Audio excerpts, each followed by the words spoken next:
yapmasınlar diye insanlara gönderilmiş bir bildiridir. Allah doğru söylemiştir. Bugün burada emperyalist güçlerin Suriye ve Halep'te mazlum halka yaşattıkları vahşeti ve insanlık katliamını kınamak, lanetlemek ve mazlum Suriye halkının yanında olduğumuzu haykırmak için bir araya gelmiş bulunmaktayız. Öyle görülüyor ki zalim Beşar Esed cehennemin derinliklerindeki babasıyla yaptığı katliamlarla rekabet edercesine Hama'yı da geride bıraktıracak, vahşetlere imzasını atacaktır. Bizler bu meydanda daha önceleri de onlarca defa bir araya geldik. Filistin için, Mısır için, Suriye için ve daha pek çok İslam beldeleri için toplandık. Zira bizler bir vücudun azaları gibi dünyanın neresinde olursa olsun kardeşlerimizin dertleriyle dertlenmeleri gereken bir ümmetin evlatlarıyız. Ümmetin başına dünya coğrafyasının dört bir yanında öyle bela ve musibetler geliyor.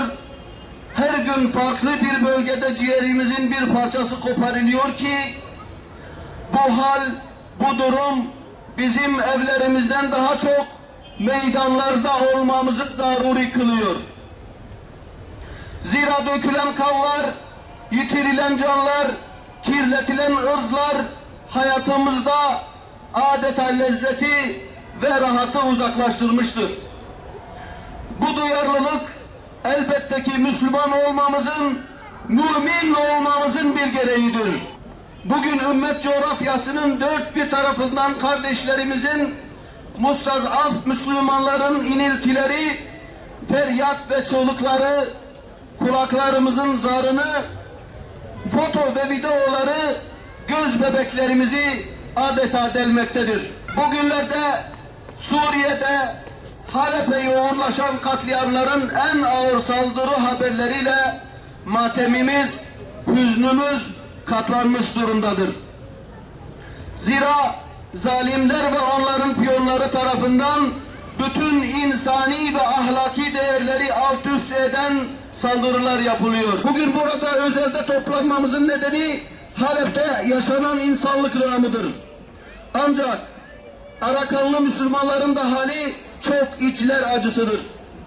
30 yıldan bu yana Myanmar'ın Arakan eyaletindeki Rohingya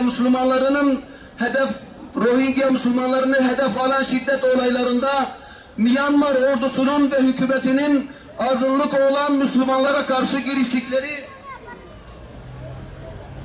cinayet, tecavüz, göçe zorlama, soykırım ve katliamlar had safhaya ulaştı. Bıçak hakikaten Müslümanların kemiğine ulaşmıştır. Arakan Müslümanlarına yönelik gerçekleştirilen katliamlara uluslararası toplumun insan hakları savunucularının ve Batı dünyasının seyirci kalması, ikiyüzlülüklerinin ve insan hakları iddialarında sahtekar olduklarının apaçık delilidir.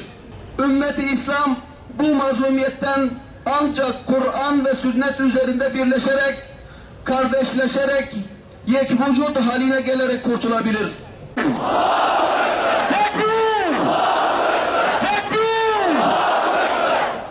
Ya ilahel alemin, İslam beldelerinde dökülen bu Müslüman kanlarını bir an önce durdur. Kullanmadıkları bombaları, silahları kendi aralarında kullanmayı, kendi başlarına yağdırmalarını tez zamanda bize göster. Amin.